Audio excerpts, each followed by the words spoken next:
This is Aryan Shukla. दोस्तों आज की क्लास में हम एनटीपीसी के लिए जीके के 50 इंपॉर्टेंट क्वेश्चन डिस्कस करेंगे विद एक्स्ट्रा फैक्ट। सभी क्लास को ध्यान से देखिएगा। गुड इवनिंग सभी को। गुड इवनिंग दोस्तों। जो एक्स्ट्रा फैक्ट आपको बताए जाएं उन्हें भी ध्यान से सुनिएगा, बिकॉज परीक्षा में उनसे भी क्वेश्चन पूछे जा सकते हैं। चलिए शुरू करते हैं आज की क्लास। इसका आंसर करिए क्वेश्चन नंबर फर्स्ट के लिए। बताइए रेशम पालन कहलाता है, रेशम पालन को क्या कहते हैं, उसे नोट डाउन कर सकते हो। जो एक्स्ट्रा फैक्ट आपको बताए जाएं उनको भी ध्यान से सुनिएगा। इसका right answer option number A होगा, सेरिकल्चर। या तो option number A correct answer होगा। रेशम पालन को क्या कहते हैं, सेरिकल्चर कहते हैं। तो option number A correct answer है क्वेश्चन नंबर फर्स्ट का। बाकी अगर पूछा जाए भारत में सबसे अधिक रेशम का उत्पादन कहां पर होता है, इंपॉर्टेंट क्वेश्चन है, तो आप लोग याद रखिएगा कर्नाटका में। कहां पर? भारत के कर्नाटक राज्य में सबसे अधिक रेशम का उत्पादन होता है। इंपॉर्टेंट है, परीक्षा में पूछ सकते हैं। अगला क्वेश्चन देखते हैं। इसका आंसर करिए क्वेश्चन नंबर 2 के लिए। बताइए सुई सिनी कहां से संबंधित लोक नृत्य है। इसका राइट आंसर क्या होगा दोस्तों? सुई सिनी नृत्य जो है ये कहां से संबंधित है? बिहार, राजस्थान, तमिलनाडु या फिर मेघालय। इस प्रकार से ऑप्शन है। जिसने अभी लाइव सेशन को लाइक नहीं किया है लाइक कीजिए, शेयर कीजिएगा। चैनल पर नए हैं चैनल को सब्सक्राइब कीजिए, बेल आइकन को प्रेस कीजिए ताकि सभी नोटिफिकेशन आप तक पहुंच सके। बहुत अच्छे राम कुमारी, वेरी गुड। अब इसका आंसर करिएगा क्वेश्चन नंबर 2 के लिए। देखिए इसका right answer option number B होगा, Rajasthan. Yes, B correct answer होगा। सुई सिनी जो है राजस्थान से संबंधित नृत्य है, तो option number B correct answer होगा इसका। बाकी अगर पूछा जाए, सभी लोग ध्यान से सुनिएगा, एक क्वेश्चन और पूछा जाएगा, घूमर कहां से संबंधित है, तो आप लोग याद रखिएगा घूमर भी राजस्थान से संबंधित है। घूमर कहां से संबंधित है? राजस्थान से संबंधित है। कालबेलिया पूछा जाता है कहां से संबंधित है, कालबेलिया भी राजस्थान से संबंधित है। इंपॉर्टेंट है जो पूछे जाते हैं परीक्षा में नृत्य। और एक क्वेश्चन पूछा जाता है पनिहारी कहां से संबंधित नृत्य है, तब आप लोग याद रखिएगा पनिहारी भी राजस्थान से संबंधित है।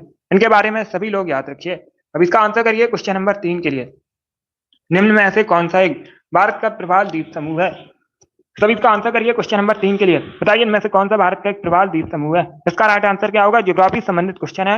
Right answer option number D होगा, लक्षद्वीप। या तो option number D correct answer है, लक्षद्वीप एक भारत का प्रवाल द्वीप समूह है, तो option number D correct answer होगा। अब देखिएगा पूछा जाएगा लक्षद्वीप कहां पर है, तो आप लोग याद रखिएगा अरब सागर में। राजधानी पूछी जाए तब आप लोग याद रखिएगा कावरत्ती लक्षद्वीप की राजधानी है।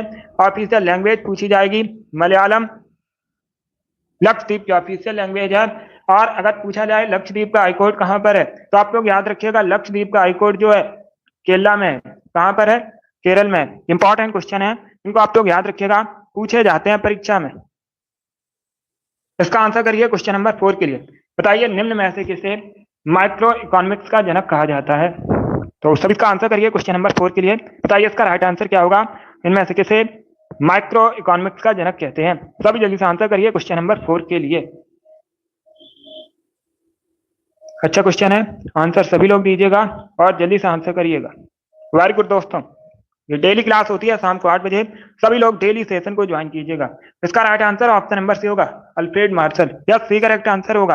अल्फ्रेड मार्शल को माइक्रो इकोनॉमिक्स का जनक कहते हैं। Option number C correct answer है क्वेश्चन नंबर 4 का। क्या करेक्ट आंसर होगा? सी करेक्ट आंसर होगा। अगला क्वेश्चन देखते हैं। इसका आंसर करिए क्वेश्चन नंबर 5 के लिए। इतिहास से संबंधित क्वेश्चन है, क्वेश्चन को समझिएगा। बॉम्बे में जो पहली सूती कपड़ा मिल है स्थापना कब हुई थी? स्थापना आपको बताना है कब की गई थी। तो सभी इसका आंसर करिए क्वेश्चन नंबर 5 के लिए। वेरी गुड दोस्तों। 1876 में, 1867 में, 1854 में या फिर 1845 में। इस प्रकार से ऑप्शन है। तो सभी इसका आंसर करिए क्वेश्चन नंबर 5 का। इसका right answer option number C होगा, 1854 में। सी करेक्ट आंसर होगा 1854 में। कब? 1854 में बॉम्बे में।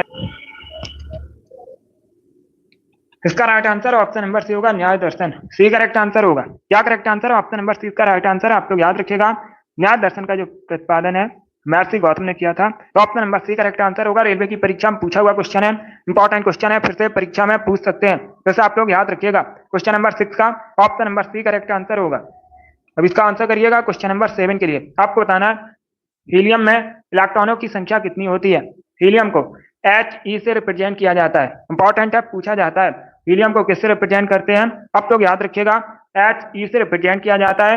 एंड अगर पूछा जाए हीलियम की परमाणु संख्या क्या है, एटॉमिक नंबर क्या है? तो आप लोग याद रखिएगा 2 हीलियम की परमाणु संख्या होती है, और इसमें पूछा गया है हीलियम में इलेक्ट्रॉनों की संख्या। तो सभी इसका आंसर करिए क्वेश्चन नंबर 7 के लिए।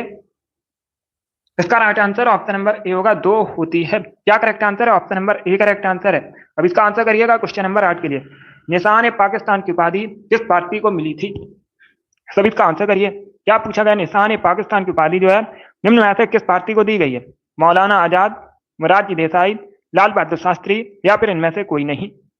इतिहास से संबंधित क्वेश्चन है। 6 से 7 क्वेश्चन परीक्षा में इतिहास से संबंधित पूछे जाते हैं। इंपॉर्टेंट टॉपिक है, अच्छे से पढ़िएगा। इसी लेवल के क्वेश्चन पूछे जाते हैं परीक्षा में, तो सभी इसका आंसर करिएगा। अभी मैंने आपको बताया था आरपीएफ एसआई की परीक्षा 5 दिसंबर से शुरू है, लगभग 2 महीने का समय है। अच्छे से तैयारी कीजिएगा। कांस्टेबल का जो एग्जाम है दिसंबर लास्ट में होने के चांसेस हैं, तो उसकी भी साथ में तैयारी कीजिए अभी से। इसका राइट आंसर क्या होगा? बी करेक्ट आंसर होगा, Morarji Desai. Yes, option number B correct answer है। निशान ए पाकिस्तान की उपाधि मोरारजी देसाई को मिली थी। Option number B correct answer होगा। ये भारत के चौथे प्रधानमंत्री हैं। मोरारजी देसाई भारत के चौथे प्रधानमंत्री हैं। इस प्रकार से क्वेश्चन पूछ सकते हैं, भारत के चौथे प्रधानमंत्री कौन है? नाम याद रखिएगा, मोरारजी देसाई। अब इसका आंसर करिए क्वेश्चन नंबर 9 के लिए। बताइए चित्रकारी किसके शासनकाल के दौरान अपने उच्चतम स्तर पर पहुंची थी? तो सभी इसका आंसर करिए क्वेश्चन नंबर 9 के लिए। बताइए इसका राइट आंसर क्या होगा? डेली क्लास होती है, सभी लोग डेली सेशन को ज्वाइन कीजिएगा। सभी को गुड इवनिंग। इसका right answer option number C होगा, जहांगीर। सी करेक्ट आंसर होगा। चित्रकारी जो है जहांगीर के शासनकाल में अपने उच्चतम स्तर पर पहुंची थी। Option number C correct answer होगा। अब देखिएगा एक क्वेश्चन और पूछा जाता है, यह किसने कहा था जो चित्रकारी का शत्रु है, जो चित्रकला का शत्रु है वह मेरा शत्रु है? यह किसने कहा था? तो आप लोग याद रखिएगा, जहांगीर ने कहा था। इंपॉर्टेंट है, पूछा जाता है इस प्रकार से भी क्वेश्चन। अब इसका आंसर करिएगा क्वेश्चन नंबर 10 के लिए। बताइए राइट आंसर क्या होगा? साइंस से संबंधित क्वेश्चन है, तो सभी इसका आंसर करिए। बताइए राइट आंसर क्या होगा? सिरका का केमिकल फॉर्मूला आपको बताना है, सभी जल्दी से आंसर करिए। अगर पूछा जाए सिरका का, ध्यान से सुनिएगा, केमिकल नेम क्या होता है? तो आप लोग याद रखिए एस्टिक एसिड। केमिकल नेम होता है एस्टिक एसिड। अब केमिकल फॉर्मूला पूछा गया है, सी करेक्ट आंसर होगा CH3COOH। Yes, option number C इसका राइट आंसर है। सिरका का केमिकल फॉर्मूला होता है CH3COOH। आगे बढ़ते हैं, इसका आंसर करिए क्वेश्चन नंबर 11 के लिए। बताइए राजा राम मोहन राय को युग दूत किसने कहा था? इसका राइट आंसर क्या होगा? महात्मा गांधी, सुभाष चंद्र बोस, जवाहरलाल नेहरू, या फिर इनमें से कोई नहीं। तो राइट आंसर ऑप्शन नंबर भी होगा, सुभाष चंद्र बोस। सुभाष चंद्र बोस ने राजा राम मोहन राय को युग दूत कहा था। Option number B correct answer होगा। अब इसका आंसर करिएगा क्वेश्चन नंबर 12 के लिए। ज्योग्राफी संबंधित क्वेश्चन है। आपको भारत के उस राज्य का नाम बताना है जो तीनों ओर से नेपाल, चाइना एंड भूटान से घिरा हुआ है। तो सभी इसका आंसर करिएगा। बताइए कौन सा राज्य है जो तीनों ओर से नेपाल, चाइना, भूटान से घिरा है? वेस्ट बंगाल, अरुणाचल प्रदेश, सिक्किम, या फिर मेघालय? सभी इसका आंसर करिए क्वेश्चन नंबर 12 के लिए। Right answer option number C होगा, Sikkim. Yes, C correct answer होगा, सिक्किम। तीनों ओर से नेपाल, चाइना, भूटान से घिरा है, तो option number C correct answer होगा। बाकी सिक्किम राजधानी पूछी जाती है, तो आप लोग याद रखिएगा गंगटोक सिक्किम की राजधानी है, कैपिटल है। इसका आंसर करिए क्वेश्चन नंबर 13 के लिए। रविन्द्रनाथ टैगोर का आपको बताना है जन्म कब हुआ था? रविन्द्रनाथ टैगोर पहले भारतीय व्यक्ति हैं जिनको नोबेल प्राइज मिला था। कब मिला था? 1913 में। इंपॉर्टेंट है, किस क्षेत्र में मिला था? साहित्य के क्षेत्र में मिला था, गीतांजलि के लिए। अब इसका आंसर करिए क्वेश्चन नंबर 13 के लिए। इसका right answer option number A होगा, 1861। Yes, option number A correct answer है। रविन्द्रनाथ टैगोर का जन्म हुआ था 1861 में, तो ऑप्शन नंबर ए इसका राइट आंसर होगा। इसका आंसर करिए क्वेश्चन नंबर 14 के लिए। मृगवाणी राष्ट्रीय उद्यान भारत में कहां पर है? सभी इसका आंसर करिए क्वेश्चन नंबर 14 के लिए। क्या पूछा गया? मृगवाणी राष्ट्रीय उद्यान भारत में कहां पर है? उत्तराखंड, गुजरात, असम, या फिर तेलंगाना में? तो सभी इसका आंसर करिए क्वेश्चन नंबर 14 का। इसका right answer option number D होगा, तेलंगाना में। यस, टी करेक्ट आंसर होगा। मृगवाणी राष्ट्रीय उद्यान है तेलंगाना में, ऑप्शन नंबर डी इसका राइट आंसर है। अब इसका आंसर करिएगा क्वेश्चन नंबर 15 के लिए। अब आपको बताना है कैलाश सत्यार्थी को किस क्षेत्र में नोबेल प्राइज मिला था? सभी इसका आंसर करिएगा। क्या पूछा गया? कैलाश सत्यार्थी को किस क्षेत्र में नोबेल प्राइज मिला था? कब मिला था नोबेल प्राइज? 2014 में। पूछा जा सकता है कब मिला था? 2014 में मिला था। किस क्षेत्र में मिला था? शांति के क्षेत्र में। तो option number D correct answer होगा, डी करेक्ट आंसर होगा। कैलाश सत्यार्थी बचपन बचाओ आंदोलन से संबंधित है। बचपन बचाओ आंदोलन से संबंधित है कैलाश सत्यार्थी। तो ऑप्शन नंबर डी इसका राइट आंसर होगा। चलिए आगे बढ़ते हैं। अब इसका आंसर करिएगा क्वेश्चन नंबर 16 के लिए। बताइए धूपगढ़ चोटी भारत में कहां पर है? क्या पूछा गया, जो धूपगढ़ चोटी है भारत में कहां पर है? राजस्थान में, मध्य प्रदेश में, उत्तर प्रदेश में या फिर गुजरात में? बी करेक्ट आंसर होगा मध्य प्रदेश में धूपगढ़ चोटी है। इसका आंसर करिएगा क्वेश्चन नंबर 17 के लिए। यह भी बायोलॉजी से संबंधित क्वेश्चन है। प्रश्न को समझिएगा। ऑक्सीजन की कमी के कारण मानव शरीर में निम्न में से कौन सा अंग सबसे अधिक प्रभावित होगा? अगर ऑक्सीजन की कमी होती है तो आपको बताना है मानव शरीर में सबसे अधिक कौन सा अंग प्रभावित होता है? आंत, त्वचा, गुर्दा या फिर ब्रेन? इनमें से बताइए राइट आंसर क्या होगा। सब इसका आंसर करिएगा। डी करेक्ट आंसर होगा। सबसे अधिक प्रभावित होगा ब्रेन, मस्तिष्क। Option number D correct answer होगा। अब इसका आंसर करिए क्वेश्चन नंबर 18 के लिए। बताइए गौतम बुद्ध के गृह त्याग का प्रतीक क्या है? ये रेलवे की परीक्षा में पूछा हुआ क्वेश्चन है। सभी जल्दी से आंसर करिए क्वेश्चन नंबर 18 के लिए। क्या पूछा गया है? गौतम बुद्ध के गृह त्याग का प्रतीक क्या है? गौतम बुद्ध ने बौद्ध धर्म की स्थापना की थी। Right answer option number A होगा, घोड़ा। Yes, option number A correct answer है। डी करेक्ट आंसर नहीं होगा। डी करेक्ट आंसर नहीं होगा इसका। ए करेक्ट आंसर होगा, घोड़ा गृह त्याग का प्रतीक है। ऑप्शन नंबर इसका राइट आंसर होगा। इसका आंसर करिएगा क्वेश्चन नंबर 19। बताइए भारत की जो 5वीं पंचवर्षीय योजना थी, मुख्य उद्देश्य क्या था? 5वीं पंचवर्षीय योजना का मुख्य उद्देश्य बताइए क्या था? इसका राइट आंसर क्या होगा दोस्तों? ए करेक्ट आंसर होगा, गरीबी उन्मूलन। यस, ऑप्शन नंबर इसका राइट आंसर है। 5वीं पंचवर्षीय योजना का मुख्य उद्देश्य था गरीबी उन्मूलन। तो ऑप्शन नंबर इसका राइट आंसर है क्वेश्चन नंबर 19 का। अब इसका आंसर करिएगा।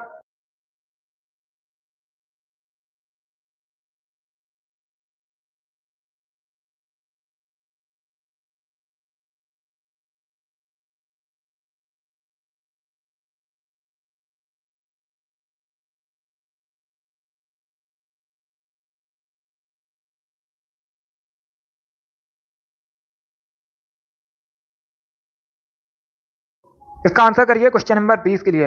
बताइए राइट आंसर क्या होगा। वी आकार की घाटी किससे बनती है? सब इसका आंसर करिएगा। इस प्रकार से क्वेश्चन पूछा जाता है। जब 5वीं पंचवर्षीय योजना शुरू हुई थी उस समय भारत की प्रधानमंत्री कौन थी? तो आप लोग याद रखिएगा, इंदिरा गांधी उस समय भारत की प्रधानमंत्री थी। इंपॉर्टेंट प्रश्न है, इसे भी याद रखिएगा। अब इसका आंसर करिए क्वेश्चन नंबर 20 के लिए। Right answer option number C होगा, नदियों से। यस, सी करेक्ट आंसर होगा, नदी से बनती है वी आकार की घाटी। तो ऑप्शन नंबर सी इसका राइट आंसर है। इसका आंसर करिए क्वेश्चन नंबर 21 के लिए। बताइए टाइटन किसका उपग्रह है? इसका राइट आंसर क्या होगा दोस्तों? क्या पूछा गया, जो टाइटन है निम्न में से किसका उपग्रह है? बृहस्पति, शुक्र, शनि या फिर मंगल का? तो सब इसका आंसर करिए क्वेश्चन नंबर 31 के लिए। बताइए इसका राइट आंसर क्या होगा। आंसर सभी लोग दीजिए, अभी मैंने आपसे कहा था। राइट या रॉन्ग आंसर करिएगा। Good evening. टाइटन किसका उपग्रह है? बृहस्पति, शुक्र, सैटर्न या फिर मंगल? इसका right answer option number C होगा, शनि। सी करेक्ट आंसर होगा, शनि का उपग्रह है। अब इसका आंसर करिएगा क्वेश्चन नंबर 22 के लिए। बताइए दोस्तों बाईचुंग भूटिया ऐसे किस खेल से संबंधित है? सब इसका आंसर करिएगा। क्या पूछा गया, जो बाईचुंग भूटिया इनमें से किस खेल से संबंधित है? तीरंदाजी, हॉकी, शूटिंग या फिर फुटबॉल? तो सब इसका आंसर करिएगा। यह खेल से संबंधित प्रश्न है। इसका right answer option number D होगा, यह भारतीय फुटबॉलर है। क्या करेक्ट आंसर होगा? डी करेक्ट आंसर होगा, बाईचुंग भूटिया भारतीय फुटबॉलर है। Option number D correct answer है। अब देखिएगा, फुटबॉल की एक टीम में खिलाड़ियों की संख्या कई बार मैंने आपको बताया 11 होती है। इंपॉर्टेंट है, इसे याद रखिए। अब इसका आंसर करिए क्वेश्चन नंबर 23 के लिए। बांडीबास का युद्ध किसके किसके मध्य हुआ था? बांडीबास का युद्ध कब हुआ था? 1760 में, 1760 में हुआ था बांडीबास का युद्ध। किसके किसके मध्य हुआ था? अंग्रेजों और फ्रांसीसियों के मध्य हुआ था। किसके मध्य हुआ था? अंग्रेजों और फ्रांसीसियों के मध्य हुआ था। इसमें जीत किसकी हुई थी पूछ सकते हैं। अंग्रेजों की जीत हुई थी। हार किसकी हुई थी? हार हुई थी फ्रांसीसियों की। इसका right answer option number A होगा। क्वेश्चन नंबर 25 के लिए आंसर करिए। 24 है, शेरशाह के बचपन का नाम क्या था? सभी बताइए जल्दी से। शेरशाह के बचपन का नाम आपको बताना है। तो इसका राइट आंसर क्या होगा? इसका right answer option number A होगा, Farid Khan. Yes, option number A correct answer है। शेरशाह के बचपन का नाम फरीद खां था। ऑप्शन नंबर ए इसका राइट आंसर है। इसका आंसर करिए क्वेश्चन नंबर 25 के लिए। ड्यूस शब्द किस खेल से संबंधित है? इनमें से किस खेल से संबंधित है ड्यूस शब्द? तो सभी इसका आंसर करिए। लॉन टेनिस, क्रिकेट, बेसबॉल या फिर हॉकी? बहुत अच्छे। इसका right answer option number A होगा, टेनिस से संबंधित है। ए करेक्ट आंसर होगा इसका। अब इसका आंसर करिए क्वेश्चन नंबर 26 के लिए। बताइए चॉइस ऑफ टेक्निक्स नामक पुस्तक किसके द्वारा लिखी गई है। इसका राइट आंसर क्या होगा दोस्तों। चॉइस ऑफ टेक्निक्स पुस्तक के लेखक आपको बताने हैं, तो सभी इसका आंसर करिएगा। Right answer option number A होगा, अमर्त्य सेन ने। यस, अमर्त्य सेन ने चॉइस ऑफ टेक्निक्स नामक पुस्तक लिखी है। अमर्त्य सेन कौन है। ये पहले भारतीय व्यक्ति हैं जिनको अर्थशास्त्र में नोबेल प्राइज मिला था। अब दूसरा क्वेश्चन पूछा जाएगा, कब मिला था नोबेल प्राइज। 1988 में, 1998 मिला था अमर्त्य सेन को नोबेल प्राइज इकोनॉमी के क्षेत्र में। इसका right answer option number A होगा, इन्होंने चॉइस ऑफ टेक्निक्स नामक पुस्तक लिखी है। 27 के लिए आंसर करिएगा। ऑस्ट्रेलिया महाद्वीप की सबसे बड़ी झील बतानी है, तो सभी इसका आंसर करिए। बताइए ऑस्ट्रेलिया महाद्वीप की सबसे बड़ी झील कौन सी है। इसका राइट आंसर क्या होगा दोस्तों। ए करेक्ट आंसर होगा, आयर झील। यस, ऑप्शन नंबर ए इसका राइट आंसर है। आयर झील जो है ऑस्ट्रेलिया महाद्वीप की सबसे बड़ी झील है। इसका राइट आंसर ऑप्शन नंबर ए है। अब इसका आंसर करिए क्वेश्चन नंबर 28 के लिए। बताइए यूरो कप किस खेल से संबंधित है। क्या पूछा गया, जो यूरो कप है ये किस खेल से संबंधित है। क्रिकेट, पोलो, फुटबॉल या फिर बैडमिंटन से। यूरो कप बताना आपको किस खेल से संबंधित है। इसका right answer option number C होगा, फुटबॉल से। सी करेक्ट आंसर होगा, फुटबॉल से संबंधित है Euro Cup. Option number C इसका राइट आंसर है। अब इसका आंसर करिए क्वेश्चन नंबर 29 के लिए। बताइए वायुमंडल की सबसे निचली परत को क्या कहते हैं। वायुमंडल की सबसे निचली परत को आपको बताना है क्या कहा जाता है। समताप मंडल, ताप मंडल, क्षोभ मंडल या फिर मध्य मंडल। इस प्रकार से ऑप्शन है। बहुत अच्छे आंसर सभी लोग दीजिए और जल्दी से आंसर करिएगा। इसका right answer option number C होगा, क्षोभ मंडल। सी करेक्ट आंसर होगा।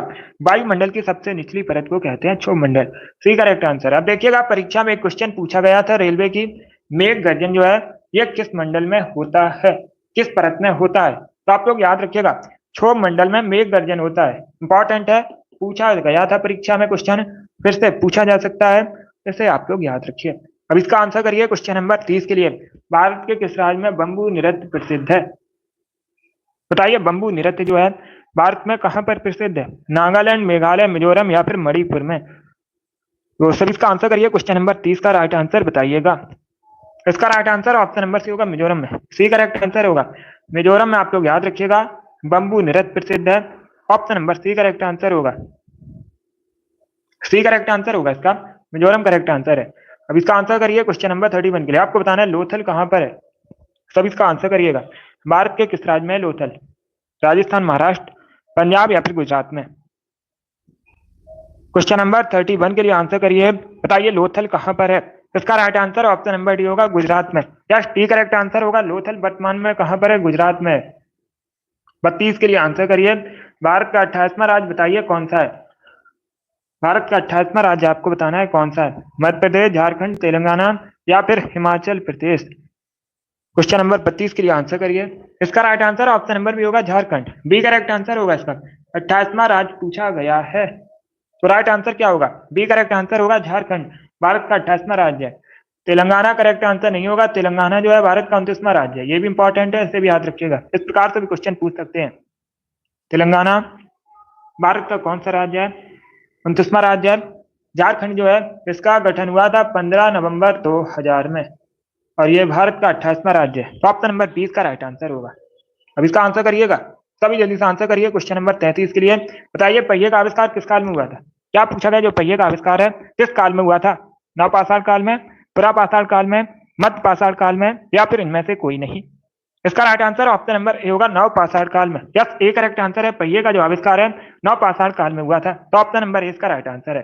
अब इसका आंसर करिएगा क्वेश्चन नंबर 34 के लिए। फास्पिन क्या है। बताइए फास्पिन क्या है, गैस, धातु, दोनों या फिर इनमें से कोई नहीं। इसका right answer option number A होगा, गैस। यस, ए करेक्ट आंसर होगा। फास्पिन एक गैस है। फास्पिन क्या एक गैस है। और फास्पिन का अगर केमिकल फॉर्मूला पूछा जाए तो आप लोग याद रखिएगा PH3 होता है। PH3 फास्पिन का केमिकल फॉर्मूला है, रासायनिक सूत्र है, रासायनिक सूत्र है। अब इसका आंसर करिए क्वेश्चन नंबर 35 के लिए। बताइए प्रायद्वीपीय भारत की सबसे लंबी नदी कौन सी है। प्रायद्वीपीय भारत की आपको सबसे लंबी नदी बतानी है। कावेरी, नर्मदा, कृष्णा या फिर गोदावरी। तो सभी इसका आंसर करिए क्वेश्चन नंबर 35 के लिए। बताइए प्रायद्वीपीय भारत की सबसे लंबी रिवर कौन सी है, नदी कौन सी है। इसका right answer option number D होगा Godavari. Yes, D correct answer होगा गोदावरी रिवर जो है प्रायद्वीपीय भारत की सबसे बड़ी नदी है, लंबी नदी है, लंबी पूछा गया है तो डी करेक्ट आंसर होगा गोदावरी। अब इसका आंसर करिएगा क्वेश्चन नंबर 36 के लिए। इनमें से आपको बताना है कौन प्रसिद्ध बांसुरी वादक है। चार ऑप्शन दिए गए हैं, पंडित रविशंकर, हरिप्रसाद चौरसिया, अमजद अली खान, बिस्मिल्लाह खान। इस प्रकार से ऑप्शन है, बताइए इनमें से कौन से प्रसिद्ध बांसुरी वादक हैं। तो option number B correct answer होगा हरिप्रसाद चौरसिया, ये प्रसिद्ध बांसुरी वादक हैं। Option number B correct answer है। अब इसका आंसर करिएगा क्वेश्चन नंबर 37 के लिए। बताइए मेनिंजाइटिस रोग मुख्यतः किसे प्रभावित करता है। जो मेनिंजाइटिस रोग है मुख्यतः किस अंग को प्रभावित करता है, वृक्क, यकृत, हृदय या फिर मस्तिष्क। इसका राइट आंसर क्या होगा दोस्तों। बहुत अच्छे, डी करेक्ट आंसर होगा ब्रेन को मुख्यतः प्रभावित करता है। किसे करता है, मस्तिष्क को मुख्यतः प्रभावित करता है, ब्रेन करेक्ट आंसर होगा इसका। अब इसका आंसर करिएगा क्वेश्चन नंबर 38 के लिए। शाक्य मुनि और तथागत निम्न में से किसके अन्य नाम थे।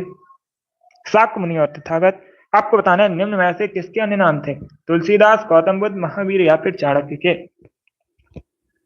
तो सब इसका आंसर करिए, बताइए इसका राइट आंसर क्या होगा। इसका right answer option number B होगा Gautam Buddha, B correct answer होगा। गौतम बुद्ध के अन्य नाम थे Shakya Muni Tathagata, option number B correct answer होगा। बाकी आप लोग याद रखिएगा महावीर जैन धर्म के 24वें तीर्थंकर थे, इनका मूल नाम पूछा जाता है तो आप लोग याद रखिएगा वर्धमान। महावीर का मूल नाम था चाणक्य, चंद्रगुप्त मौर्य के गुरु थे, इनको कौटिल्य के नाम से भी जाना जाता है और विष्णुगुप्त के नाम से भी जाना जाता है। अब इसका आंसर करिएगा क्वेश्चन नंबर 39 के लिए। चोल काल में सोने के सिक्के थे। सब इसका आंसर करिएगा, आपको बताना है चोल काल में सोने के सिक्कों को क्या कहते थे। चोल वंश की स्थापना किसने की थी, विजयालय ने। विजयालय ने चोल वंश की स्थापना की थी। अगर पूछा जाए चोल वंश की राजधानी क्या थी तो आप लोग याद रखिएगा तंजौर या तंजावुर, एक ही बात है। चोल साम्राज्य की राजधानी थी। सोने के सिक्कों को कुलंजू कहते थे, ए करेक्ट आंसर होगा। इसका right answer option number A होगा। चोल काल में सोने के सिक्कों को कुलंजू कहते थे। रूपक करेक्ट आंसर नहीं होगा, दीनार भी करेक्ट आंसर नहीं होगा, कासू भी करेक्ट आंसर नहीं होगा, कुलंजू करेक्ट आंसर होगा इसका। अब इसका आंसर करिए क्वेश्चन नंबर 40 के लिए। सब इसका आंसर करिएगा, कोस्का का सबसे पहले पता किसने लगाया था। सब इसका आंसर करिए क्वेश्चन नंबर 40 का। बताइए सबसे पहले कोस्का का पता किसने लगाया था। इसका राइट आंसर क्या होगा, बी करेक्ट आंसर होगा रॉबर्ट हुक ने। या तो option number B correct answer है, रॉबर्ट हुक ने सबसे पहले कोस्का का पता लगाया था। 41 के लिए आंसर करिए, बताइए आगा का कप किस खेल से संबंधित है। इसका राइट आंसर क्या होगा दोस्तों, सभी जल्दी से आंसर करिए। Right answer option number B होगा, हॉकी से संबंधित है। या तो option number B correct answer है, आगा का कप जो है हॉकी से संबंधित है। इसका आंसर करिए क्वेश्चन नंबर 42 के लिए। एकल नागरिकता का प्रावधान भारतीय संविधान में किस देश के संविधान से लिया गया है। भारतीय संविधान में जो एकल नागरिकता का प्रावधान है यह किस देश के संविधान से लिया गया है, ब्रिटेन, जापान, जर्मनी या फिर यूएसए। तो इसका right answer option number A होगा Britain. Yes, option number A correct answer है, ब्रिटेन के संविधान से लिया गया है एकल नागरिकता का प्रावधान। अब इसका आंसर करिए क्वेश्चन नंबर 43 के लिए। बताइए ग्रीन हाउस प्रभाव के कारण क्या हो रहा है। पृथ्वी का तापमान कम हो रहा है, पृथ्वी का तापमान बढ़ रहा है या फिर पृथ्वी का तापमान स्थिर है, उपर्युक्त में से कोई नहीं। इस प्रकार से ऑप्शन है। इसका right answer option number B होगा, पृथ्वी का तापमान बढ़ रहा है ग्रीन हाउस प्रभाव के कारण। तो ऑप्शन नंबर 20 का राइट आंसर होगा। अब इसका आंसर करिएगा क्वेश्चन नंबर 44 के लिए। बताइए नेशनल स्टॉक एक्सचेंज का मुख्यालय कहां पर है। सब इसका आंसर करिएगा, बताइए राइट आंसर क्या होगा। नेशनल स्टॉक एक्सचेंज का मुख्यालय आपको बताना है कहां पर है, चेन्नई, दिल्ली, मुंबई या फिर बंगलौर। तो सब इसका आंसर करिए क्वेश्चन नंबर 44 के लिए। बंगलुरु, ऑप्शन नंबर डी है। इसका right answer option number C होगा, मुंबई। सी करेक्ट आंसर होगा, महाराष्ट्र की राजधानी है मुंबई, नेशनल स्टॉक एक्सचेंज का मुख्यालय मुंबई में स्थित है। Option number C correct answer है। एसबीआई का मुख्यालय भी मुंबई में है, आरबीआई का मुख्यालय भी मुंबई में है। आप लोग याद रखिएगा। नाबार्ड का मुख्यालय पूछा जाता है कहां पर है, नाबार्ड का मुख्यालय भी मुंबई में है। बीसीसीआई का मुख्यालय भी मुंबई में है। इंपॉर्टेंट है, इनको आप लोग याद रखिएगा। इसका आंसर करिए क्वेश्चन नंबर 45 के लिए। वर्ली चित्रकला भारत के किस राज्य की लोक चित्रकला है। इसका राइट आंसर क्या होगा, सभी जल्दी से आंसर करिए क्वेश्चन नंबर 45 के लिए। क्या पूछा गया है, जो वर्ली चित्रकला है भारत के किस राज्य की प्रसिद्ध लोक चित्रकला है, मणिपुर, महाराष्ट्र, मिजोरम या फिर कर्नाटका। वर्ली चित्रकला भारत के किस राज्य की प्रसिद्ध चित्रकला है? इसका right answer option number B होगा महाराष्ट्र। बी करेक्ट आंसर होगा, महाराष्ट्र से संबंधित है। अब इसका आंसर करिए क्वेश्चन नंबर 46 के लिए। किसके शासनकाल में सबसे अधिक मंगोल आक्रमण हुए थे? आपको बताना है, 4 ऑप्शन दिए गए हैं, बलबन, अलाउद्दीन खिलजी, मोहम्मद बिन तुगलक, फिरोज शाह तुगलक। इनमें से किसके शासनकाल में सबसे अधिक मंगोल आक्रमण हुए थे? तो इसका right answer option number B होगा अलाउद्दीन खिलजी। अलाउद्दीन के शासनकाल में सबसे अधिक मंगोल आक्रमण हुए थे। इसका आंसर करिएगा क्वेश्चन नंबर 47 के लिए। यस, ये भी यूपी पुलिस की परीक्षा में पूछा हुआ क्वेश्चन है। अब इसका आंसर करिएगा क्वेश्चन नंबर 47 के लिए। अष्टाध्याय के लेखक बताइए कौन से हैं? अष्टाध्याय को किसने लिखा है? वेद व्यास ने, पाणिनि ने, सुखदेव ने या फिर वाल्मीकि ने? इसका right answer option number B होगा पाणिनि। बी करेक्ट आंसर होगा। यस, ऑप्शन नंबर 20 का राइट आंसर आप लोग याद रखिएगा, अष्टाध्याय को पाणिनि द्वारा लिखा गया है। तो ऑप्शन नंबर 20 का राइट आंसर है। बहुत अच्छे। अब इसका आंसर करिएगा क्वेश्चन नंबर 48 के लिए। बताइए उजनी डैम किस राज्य में? आपसे स्टेट पूछा गया है। उजनी डैम जो है ये किस स्टेट में है? इसका right answer option number D होगा महाराष्ट्र में। यस, डी करेक्ट आंसर होगा, महाराष्ट्र में है उजनी डैम। तो option number D correct answer होगा। दूसरा क्वेश्चन पूछ सकते हैं किस नदी पर है? तो आप लोग याद रखिएगा भीमा रिवर पर है। किस रिवर पर है? भीमा रिवर पर है। इसीलिए इसे भीमा बांध के नाम से भी जाना जाता है। आप लोग याद रखिएगा, इसीलिए उजनी डैम को भीमा डैम के नाम से भी जाना जाता है। दूसरा नाम पूछा जाता है तो आप लोग याद रखिएगा भीमा डैम है। अब इसका आंसर करिए क्वेश्चन नंबर 49 के लिए। बताइए इसका राइट आंसर क्या होगा? सरकारी आयोग ने अपनी रिपोर्ट कब प्रस्तुत की थी? इसका राइट आंसर क्या होगा? अब दूसरा क्वेश्चन पूछा जाएगा सरकारी आयोग किससे संबंधित है? तो आप लोग याद रखिएगा केंद्र राज्य संबंध से संबंधित है। सरकारी आयोग कब रिपोर्ट प्रस्तुत की थी? Option number B correct answer होगा 1988 में। बी करेक्ट आंसर है 1988 में। अगला क्वेश्चन देखते हैं। अब इसका आंसर करिए क्वेश्चन नंबर 50 के लिए। आज का लास्ट क्वेश्चन है, उर्दू किस भाषा का शब्द है? सभी जल्दी से आंसर करिए। बताइए इसका राइट आंसर क्या होगा? उर्दू किस भाषा का शब्द है? तुर्की, फारसी, अरबी या फिर संस्कृत? क्वेश्चन नंबर 50 है, उर्दू आपको बताना है किस भाषा का शब्द है। इसका right answer option number A होगा तुर्की। या तो option number A correct answer है, उर्दू एक तुर्की भाषा का शब्द है। तो ऑप्शन नंबर ए इसका राइट आंसर होगा। बहुत अच्छे, वेरी गुड दोस्तों। चलिए दोस्तों, आज की क्लास में हमने जीके के 50 इंपॉर्टेंट क्वेश्चन डिस्कस किए with extra fact. I hope आप सभी को ये प्रश्न समझ आए होंगे। तो क्लास को लाइक कीजिए, शेयर कीजिएगा, चैनल पर नए हैं चैनल को सब्सक्राइब कीजिएगा, बेल आइकन को प्रेस कीजिए ताकि सभी नोटिफिकेशन आप तक पहुंच सके। डेली क्लास होती है शाम को 8 बजे, ये वाली सभी लोग डेली सेशन को ज्वाइन कीजिएगा। बहुत अच्छे, अगली क्लास होगी कल सुबह 10 बजे, सेशन को ज्वाइन कीजिए। चलिए इसी के साथ मैं आपको मिलूंगा अगली क्लास में। Yes Rinku, thank you guys, thank you for watching.